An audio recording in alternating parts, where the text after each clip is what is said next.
যদি কখনো মন ভারী হয়, যদি মনে হয় আমি হেরে গেছি, তাহলে এটা শুনে নিও। কানহা বললেন, দুঃখের কথা কি বলবো আর, দুঃখের সাথে হলো জন্মের আগেই দেখা। জন্মের পূর্বেই আমার জন্য মৃত্যু করছিল অপেক্ষা। জন্ম হয়েছিল জেলে, মা বাবার মুখও দেখতে পাইনি, কেঁদেছিল মা দেবকী, বিচ্ছেদ ছিল আমার কপালে। ছিলাম তো আমি ভগবানই, কিন্তু অদ্ভুত ভাগ্যের খেল, জন্মের আগেই মা বাবা দুজনেই পেল জেল। ভাগ্যের একই পরিহাস সদা, জন্মদাত্রী মা হলো বঞ্চিত, আর বড় করলো মা যশোদা। হায় রে, যেই মা করলো লালন পালন, সেই মার থেকেও গেলাম দূরে। বিধির কি বিধান বলো, কি এসেছিলাম ভাগ্য করে। দেখতে গেলে আমি সবই ছিলাম, রাজাই বলো বা দ্বারকাধীশ। তারপরেও কিন্তু কষ্টের আমার ছিল না কোনো শেষ। দায়িত্ব ছোট থেকে প্রচুর ছিল, তাই খেলাধুলো করলে কি চলে? ছাড়াতে হতো যে মা বাবাকে, যে বহু যুগ থেকে ছিল জেলে। কর্মের কারণে বৃন্দাবন ছাড়লাম, স্বপ্নগুলো রয়ে গেল আধা। মথুরা স্মৃতিও আবছা হলো, হারিয়ে গেল প্রাণের প্রিয় রাধা।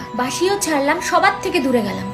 সুদর্শন গ্রহণ করে মুরলী মনোহর বাঁশির শব্দই ভুলে গেলাম। মাখন চুরি করতাম এককালে, আর এখন আমি ন্যায়াধীশ। নিয়তির খেল কি অদ্ভুত না, আজ জিতেও আমার সব শেষ।